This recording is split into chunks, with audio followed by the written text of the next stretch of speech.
there, my name is Jill Calder.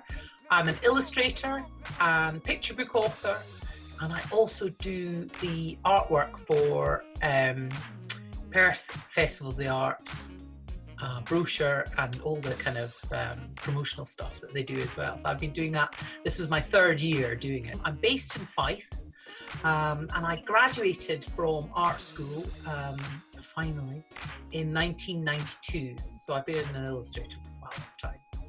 I went to Edinburgh College of Art where I did my degree, and then I went to Glasgow School of Art where I did my postgraduate. And then pretty much from there, I've been an illustrator ever since. I've also been a lecturer at Edinburgh College of Art in the illustration department there. Spent many years doing that.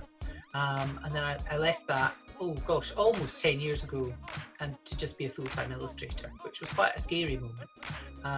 But it's kind of worked out pretty well.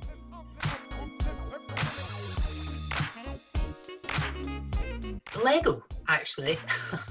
I loved Lego.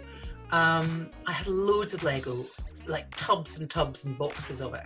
And I would quite happily spend hours in my bedroom on my own playing with Lego. I would construct all these little Lego towns and villages and all the little characters in them.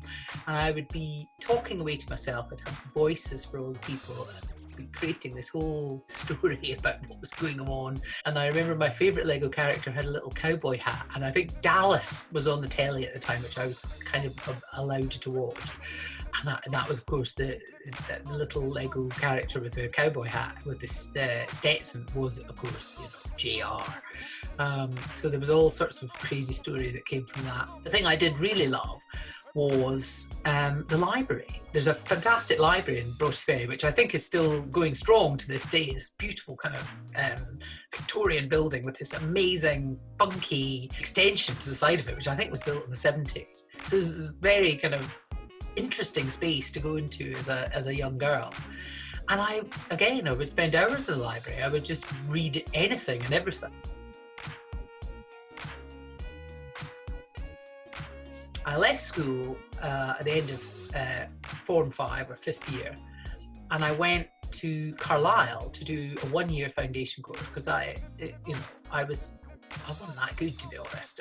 I was good, but I wasn't that good.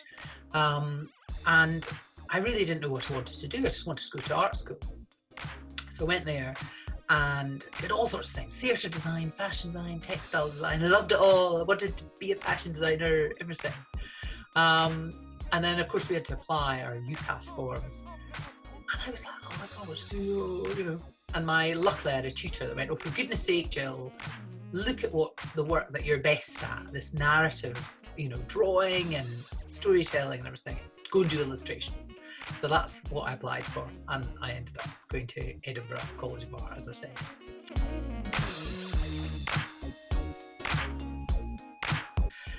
The most exciting ones could be the first ever jobs that I got after going around with my portfolio and physically seeing people and knocking on doors and cold calling people and, pre-internet, all of that. And then getting my first illustration commission, which was from the Scotsman newspaper. That was such an exciting moment. Someone trusted me enough to commission me to be an illustrator. And then, as your kind of career develops, when you get really big clients that, quite lucrative jobs and projects. There's about 3 design agencies and ad agencies involved, and it's transatlantic calls and everything like that. They're big moments in your career to do jobs like that. But I think more recently my work has kind of started to evolve into picture books and books for children. And I think when that started to happen, I think that was a really exciting turn in my career. And that's something I definitely want to do more of and am doing more of. My first book was the Robert the Bruce, King of Scots picture book, which was written by wonderful James Robertson. And that was an absolute pleasure to illustrate. And it's kind of still, it's got a life of its own now. So I'm still, doing talks and workshops and everything based around that book. So, because it's a story that it doesn't die, of course, it's our history. So.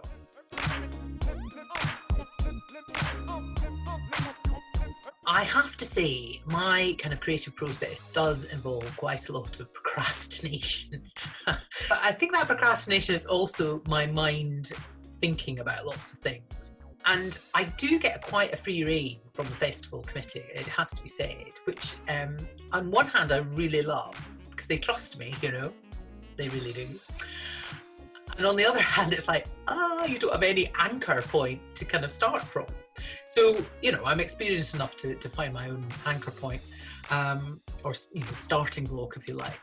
And one of the things I do is I always ask, what's going to be on the programme in the coming year? Can you tell me anything interesting? So I'm very lucky. I get a sneak preview of some of the people that are going to be coming to perform. And of course, I'm sworn to secrecy. I'm not allowed to tell anybody at all, because some obviously really big names, you know. I try and kind of build that into what I do. So I always seem to start off by drawing musical instruments. I don't know why, but I do. And the weirder and more wonderful, the better. And then from there, the people obviously playing them, people performing. I bring in little bits and pieces from some of maybe the plays. So in this year's brochure, which of course, I mean, it didn't really get put out there because it's been cancelled. There was something about Marilyn Monroe was a kind of theme of one of the plays. And I thought, well, it would be really fun just to put her kind of iconic mouth with her beauty spot, tuck things like that in and see if people spot. And then I just play around with these elements and arrange them. And they're very colourful, as those of you who know the festival will know. Some pinks and greens and oranges.